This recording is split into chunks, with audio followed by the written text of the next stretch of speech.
Hello बच्चों, welcome back to the channel. तो guys, कैसे हैं आप सब? आई होप आप सब बढ़िया होंगे, मस्त होंगे, पढ़ाई कर रहे होंगे। तो गाइस, हम लोग कर रहे हैं चैप्टर 5 ऑर्गेनाइजिंग। तो चलिए कंटिन्यू करते हैं इस चैप्टर को और देखते हैं आज का क्या टॉपिक है हमारा। आज का जो हमारा टॉपिक है वो है डेलीगेशन ऑफ अथॉरिटी। ओके, एक सेकेंड। आज का हमारा टॉपिक है डेलीगेशन ऑफ अथॉरिटी। अब ये तो आपका कुछ डेफिनेशंस वगैरह है, इसके पहले इसको समझ लेते हैं।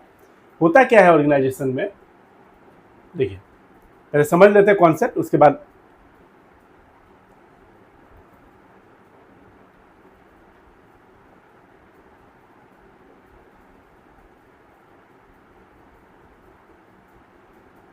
देखिए जैसे मान लीजिए ये मैनेजर है।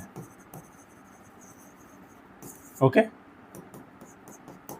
इसको मैनेजर मान लो, इसके अंदर कुछ लोग हैं। ओके,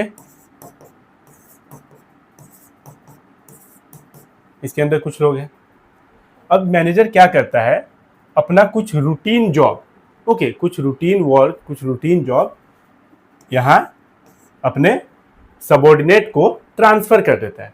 ओके, कुछ काम समझ लो आप सिंपल लैंग्वेज में, ये अपना कुछ काम, जैसे मान लो इसके पास 10 काम है, 10 कामों में से जो डेली का रूटीन जॉब है वो इन सबॉर्डिनेट को ये ट्रांसफर कर देता है, ताकि ये अपने जो मेन काम है, जैसे मान लो कुछ इनिशिएटिव लेना, प्रोडक्ट के बारे में सोचना कि और प्रोडक्ट को कैसे बेहतर बनाया जाए, या फिर जैसे मीटिंग्स वगैरह हो गए।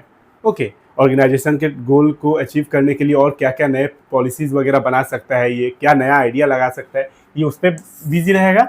और बाकी जो डेली रूटीन वर्क है, ओके, जैसे मान लो कोई पैकेजिंग वगैरह करना है, या फिर जो डेली रूटीन वर्क है, जो रजिस्टर वगैरह मेंटेन करना है, या फिर आपको जैसे मान लो कोई कितने प्रोडक्ट हम आज डिलीवर करें सेल के लिए, तो ये जो डेली का जो वर्क है ये ट्रांसफ़र कर देता है अपने सबॉर्डिनेट को। ओके, इसी को बोला जाता है डेलीगेशन ऑफ अथॉरिटी। ओके, इसको क्या बोला जाता है?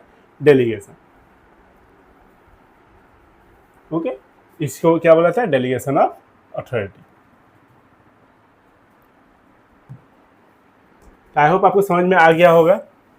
अब डेफिनेशन पे चलते हैं। ओके, व्हेन जॉब्स और workload of a person grow beyond his capacity, then he must share it with subordinate for a successful performance. जैसे वर्कलोड बढ़ गया, जैसे ये मैनेजर, हम लोगों ने क्या देखा, मैनेजर है। ओके, इसका वर्कलोड बढ़ गया तो ये क्या किया, अपने सबॉर्डिनेट्स को कुछ वर्क, जो रूटीन वर्क है वो क्या कर दिया, ट्रांसफर कर दिया। ओके, जो जस्ट इसके बिलो है, ओके, जस्ट इसके बिलो जो है उनको। Okay, the managers at various level cannot manage and control everything in the organisation. सही बात है। This process of sharing work with subordinate is done through delegation of authority. Okay, इसी को कहते हैं, इसी प्रोसेस को कहते हैं डेलीगेशन ऑफ अथॉरिटी। कुछ अपना रूटीन वर्क मैनेजर्स अपने जस्ट सबॉर्डिनेट को ट्रांसफ़र कर दिया, ताकि वो अपना जो मेन काम है, जो जैसे मान लो पॉलिसी वगैरह डिसाइड करना, प्रोडक्ट के बारे में कुछ और नया आइडिया लाना, सेल्स कैसे इंक्रीज किया जाए, ये सब ओके, ये सब मैनेजर सोचेगा, और बाकी जस्ट जो नीचे का डेली रूटीन वर्क है वो उसके जस्ट सबॉर्डिनेट जो है वो करेंगे। Delegation of authority refers to process of sharing task or responsibility and authority between a manager and his subordinate. Okay, ये मैनेजर और सबॉर्डिनेट के बीच का खेल है। ओके, ये मैनेजर है, ये सबॉर्डिनेट है, मतलब subordinate means junior, superior means senior. ये इसका सुपेरियर हो गया। ओके, इसको क्या कर दिया, रेस्पॉन्सिबिलिटी एंड अथॉरिटी दोनों। रेस्पॉन्सिबिलिटी मीन्स जो काम है, ओके, और अथॉरिटी मीन्स पावर, दोनों देना होगा। ओके, और दोनों इक्वल होना पड़ेगा। Authority and responsibility should be equal. Okay, नहीं तो मिसयूज होगा पावर का। या तो मान लो पावर ज़्यादा दे दिया, रेस्पॉन्सिबिलिटी कम है तो मिसयूज होगा, और रेस्पॉन्सिबिलिटी ज़्यादा है, पावर कम है, तो फिर काम ही नहीं कर पाएगा। Okay, the person who delegates is known as delegator. जो डेलीगेट करता है वो डेलीगेटर। जैसे मान लो ये डेलीगेटर हो गया, एंड अदर पर्सन इज डेलीगेटी। ये डेलीगेटी हो गया, जिसको काम मिला है, जिसको पावर कुछ मिला है, उसको delegatee. The concept of delegation is based on principle of division of work. ये कॉन्सेप्ट कहाँ से आया है? Division of work. ये क्या कर रहा है, अपना काम, ये बंदा क्या कर रहा है, मैनेजर अपना कुछ काम नीचे वाले को दे रहा है, डिवाइड कर दे रहा है कि नहीं? डिवीजन ऑफ वर्क, काम को बांट दिया। It refer to downward transfer of authority from a superior to subordinate. ये डाउनवर्ड ट्रांसफर होता है। ओके, ऊपर से नीचे आता है डेलीगेशन ऑफ अथॉरिटी। ओके, ये बहुत इंपॉर्टेंट लाइन है। चलिए अब एक चीज और समझते हैं हम लोग, ठीक है। कुछ एलिमेंट्स है डेलीगेशन के, कितने एलिमेंट्स हैं? 3 है, 3 एलिमेंट्स है डेलीगेशन के। ऑथोरिटी, पहला ऑथोरिटी, फिर रेस्पॉन्सिबिलिटी एंड अकाउंटेबिलिटी, 3 है। ऑथोरिटी मीन्स पावर, ऑथोरिटी का मतलब हो गया पावर, रेस्पॉन्सिबिलिटी का मतलब जो आपको काम मिला है, अकाउंटेबिलिटी का मतलब हो गया आपको अगर एंड पॉइंट पे काम अगर सही नहीं हुआ तो आप उसका आंसर दोगे, जवाब दोगे, जवाबदेही आप होगे, तो उसका मान लो आपको आंसरेबल। ओके, अब इस प्रोसेस को समझते हैं, पहले इस प्रोसेस को समझना जरूरी है, फिर हम लोग यहाँ पे करेंगे। इस प्रोसेस को समझा जाए, यही पे समझते चलिए।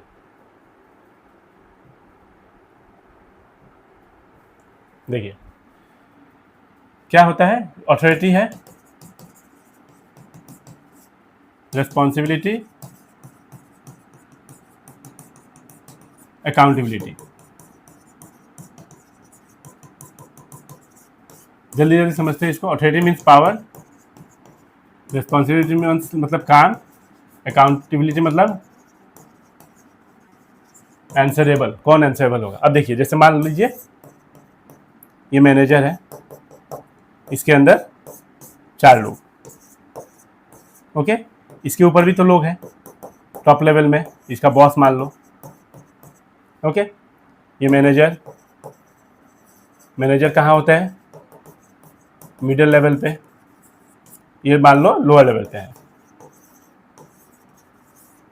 अब इसने इसको कुछ काम हैंडओवर कर दिया, और डेलीगेशन ऑफ अथॉरिटी मतलब इसने इसको काम कुछ दे दिया और साथ में पावर भी दे दी, कुछ रेस्पॉन्सिबिलिटी भी दे दी, अथॉरिटी भी दे दी, and authority and responsibility. Authority भी दे दी, रेस्पॉन्सिबिलिटी भी दे दी। मान लो इसको सबको 100 यूनिट प्रोडक्शन करने हैं एक दिन में, कोई भी चीज़ का मान लो, चॉकलेट ही मान लो, ओके। तो 100 यूनिट ये करेगा, ये 100 करेगा, ये 100 करेगा, ये भी 100 करेगा, 4 हो गया।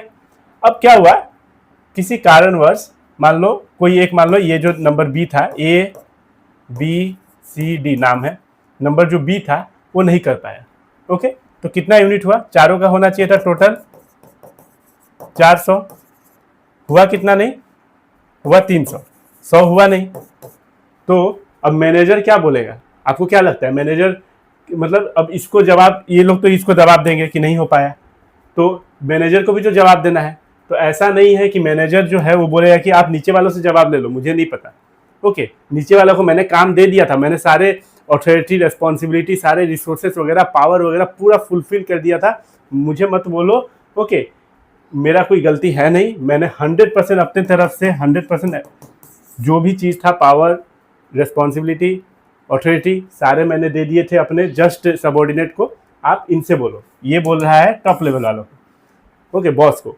लेकिन बॉस नहीं मानेगा, बॉस बोलेगा कि वो तुम जानो, ओके, तुम्हारा काम था, मैंने तुमको दिया था, आंसरेबल तुम हो, अकाउंटेबिलिटी तुम्हारा है कि काम पूरा क्यों नहीं हुआ, 400 प्रोडक्ट क्यों पूरा नहीं हुए, 300 ही क्यों हुए। मतलब आपका कहना यह है कि अथॉरिटी एंड रेस्पॉन्सिबिलिटी डेलीगेट हो सकता है, ट्रांसफर हो सकता है, बट अकाउंटेबिलिटी नहीं हो सकता है। आपको इनको जवाब देना होगा इसको, ओके। भले ये लोग काम नहीं किया ठीक से, लेकिन जवाब किसको देना है? जवाब मैनेजर ही देगा बॉस को, ओके। तो ये है अकाउंटेबिलिटी। अकाउंटेबिलिटी ट्रांसफरेबल नहीं है, बट ये दोनों है, यही मैं चीज़ समझाना चाहता हूँ। आई होप आपको समझ में आ गया होगा। अब अथॉरिटी क्या है? Authority refers to right of an individual to command his subordinate and to take action within the scope of position। मतलब authority का मतलब सीधा मतलब पावर, ओके। ये अपने सबऑर्डिनेट को काम दे सकता है, काम के साथ साथ आपने अथॉरिटी भी दे दिया पावर कि तुम ये करो, ओके।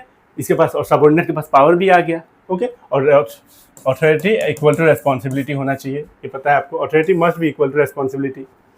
फिर extent of authority is highest at top level and reduce successively as we go down the organizational hierarchy। जैसे हम लोग हायरार्की में जाते हैं, जैसे ये यहाँ पे टॉप लेवल है, यहाँ पे मिडिल लेवल, ये लोअर लेवल, तो ये एक हायरार्की बना हुआ है। पावर सबसे ज़्यादा किसके पास है? इसके पास है। फिर थोड़ा पावर इसके पास है, उससे कम पावर इसके पास है। ओके, तो सबसे ज़्यादा पावर किसके पास होता है? जो एकदम टॉप पे होते हैं, सीईओ, सीओओ वगैरह, फिर मैनेजर्स वगैरह, फिर वर्कर्स वगैरह, सॉरी लोअर लेवल के जो भी है, सुपरिटेंडेंट वगैरह, सुपरवाइजर वगैरह, उसके नीचे वर्कर। ओके, तो एक हायरार्की बना हुआ है। Thus authority flow from top to bottom, तो अथॉरिटी टॉप से नीचे आता है। ये पावर इसको देगा, ये इसको देगा, ये इसको देगा। ओके, तो the authority flow from top to bottom, that is the superior has authority over subordinate. Superior के पास ज़्यादा पावर है सबऑर्डिनेट से। Authority determine the superior subordinate, तो ये रिलेशनशिप एक बताता है। अथॉरिटी क्या बता रहा है? एक रिलेशनशिप बता रहा है, भाई मेरे पास ज़्यादा पावर है तेरे से। अब ये बोल रहा है तेरे से ज़्यादा पावर मेरे पास है, तो इस तरीके का एक रिलेशनशिप है। चलिए नेक्स्ट, रेस्पॉन्सिबिलिटी, कुछ काम दिया गया है। Okay,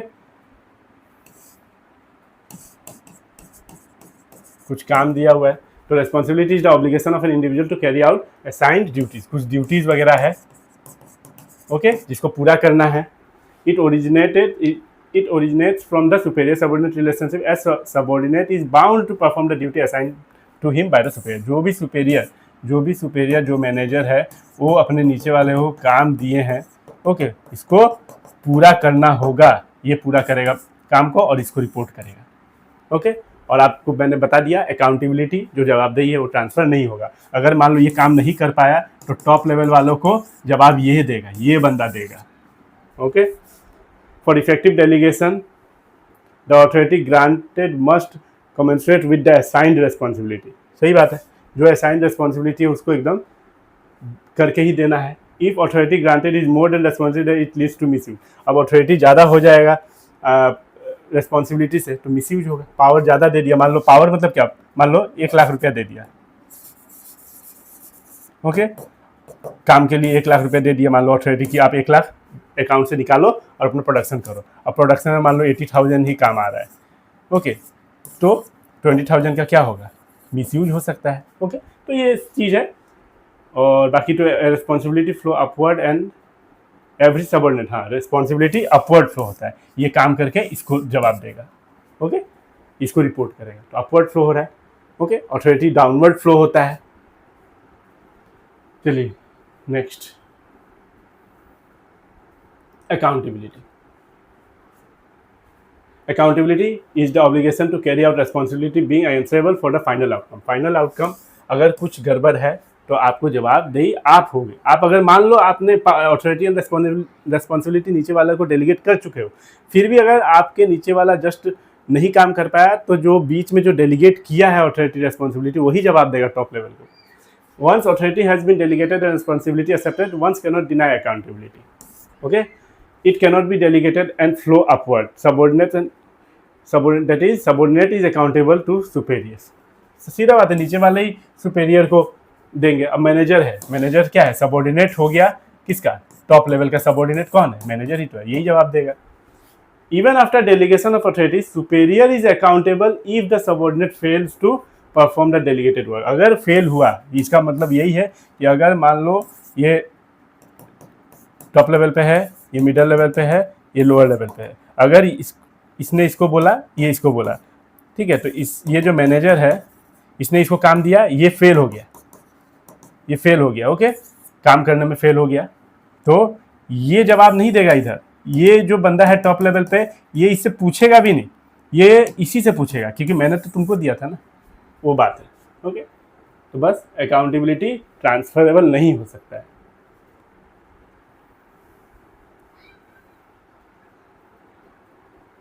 importance of delegation of authority, सही बात है, इसका क्या इंपॉर्टेंस है? इफेक्टिव मैनेजमेंट अच्छे से होगा।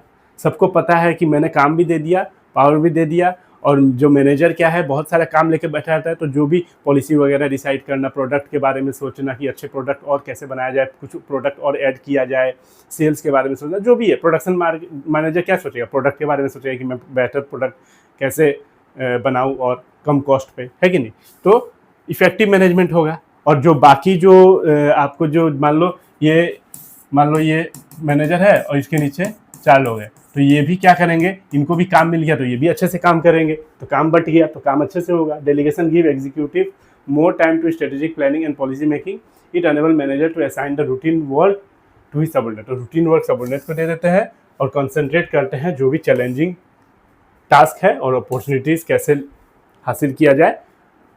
मैनेजर्स लोग मैनेजर्स लोग इस पे ज़्यादा ध्यान देते हैं। एम्प्लॉय डेवलपमेंट, एम्प्लॉय का डेवलपमेंट भी होता है। अब मान लो ये जो मैनेजर है ये इसने इसको काम दिया, ये लोगों को इन लोगों को काम दिया, तो इससे क्या हो रहा है, ये लोगों का भी डेवलपमेंट हो रहा है।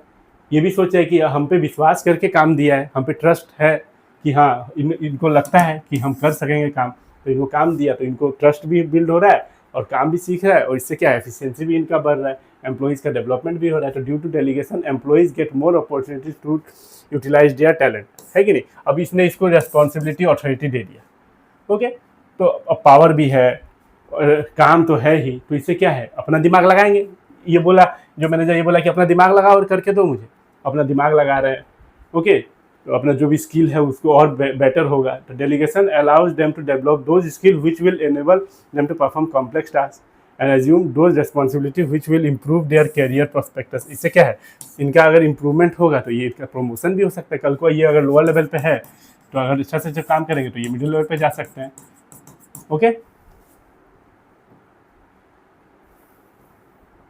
एक motivation of employees, motivation of employees का मतलब क्या होता है, delegation motivate the subordinate, delegation motivates the subordinate to work with greater responsibility. इससे क्या है मोटिवेशन भी मिलता है। जैसे मान लो अब इसने काम दिया इन चारों को, तो इससे क्या है ये लोग मोटिवेट हो रहे हैं कि चलो हमको काम दिया जा रहा है, हम पे भरोसा किया जा रहा है, कि हम इस लायक है कि हमको काम मिला, हमको पावर भी मिला, हमको जो भी रेस्पॉन्सिबिलिटी है वो भी मिला, तो हम इस पर खड़े उतरेंगे और काम करके देंगे। तो delegation shows the trust and confidence, trust भी है कॉन्फिडेंस भी है, इनको कॉन्फिडेंस है कि हमारे टीम पे कि हाँ ये लोग कर लेंगे, ठीक है। तो confidence of superior on his subordinate, subordinate means junior, superior means senior.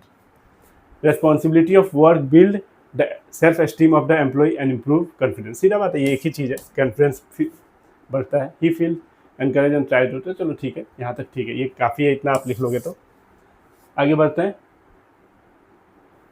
मतलब काम बट गया, काम बट गया। 2-3 चीज बातों का ध्यान रखना है, मैं बताऊंगा फिर से। Facilitation of growth, delegation act as a good training ground and prepare the subordinate to assume responsibility during diversification and expansion. हाँ, delegation act as a good training ground, एक ट्रेनिंग ग्राउंड की तरह एक्ट करता है delegation. मतलब मान लो जो आज तक ये मैनेजर है, ये आज तक किसी को काम नहीं दिया था, ये लोगों को पहली बार काम मिला है, तो क्या एक ट्रेनिंग भी हो रहा है, सीख भी रहा है, काम भी निकल गया ऑर्गेनाइजेशन का, और इनका कॉन्फिडेंस भी बिल्ड हो गया, ये मोटिवेट भी हो रहे हैं कि हाँ हमें चुना गया है इस काम के लिए, तो ओवरऑल हो गया ट्रेंड ये लोग, ठीक है। तो a team of trained and motivated executive can face the future challenges effectively, तो फ्यूचर में भी ये लोग काम करेंगे अच्छे से। कोई भी चैलेंजेस को मान लो अगर मान लो ये लोग काम कर पा रहे हैं, तो मान लो ये अगर 10 दिन की छुट्टी पे भी गया है तो ये लोग संभाल लेंगे। Basis of management hierarchy, delegation establish superior subordinate relationship which is the basis of formal organisational structure. तो क्या है एक हायरार्की मेंटेन हो रहा है, टॉप लेवल पे यहाँ पे बॉस लोग बैठे हुए हैं, यहाँ मैनेजर है, ये काम दे रखा है चारों को, 5 को, जो भी मान लो, तो ये एक हायरार्की बिल्ड हो रहा है, यहाँ से यहाँ, यहाँ से यहाँ, फिर यहाँ से यहाँ। Better coordination, the 3 elements of delegation, जो भी 3 एलिमेंट्स है, authority, responsibility and accountability, helps to define power, duties and answerability. Power, duty and answerability related to various job position. तो सबके पास अपना अपना ड्यूटी है, और ये जो है ना ये क्या बोलते हैं अकाउंटेबिलिटी, ये ट्रांसफ़र नहीं होता है, ये आप याद रखना। जवाब तो मैनेजर को ही देना होगा, बॉस को, चाहे मैनेजर्स के जो सबऑर्डिनेट है वो काम करके दे पाए या ना दे पाए। जवाब बॉस तो बोलेगा कि मैंने तो तुमको दिया था काम, अब तुम किससे भी करवाओ, बट मुझे काम चाहिए। ओके, तो बस यही था। आई होप आपको समझ में आया होगा। ठीक है, अब नेक्स्ट क्लास में डिसेंट्रलाइजेशन वगैरह करेंगे हम लोग। तब तक के लिए आप लोग पढ़ते रहिए। आई होप आपको समझ में आया होगा। ओके।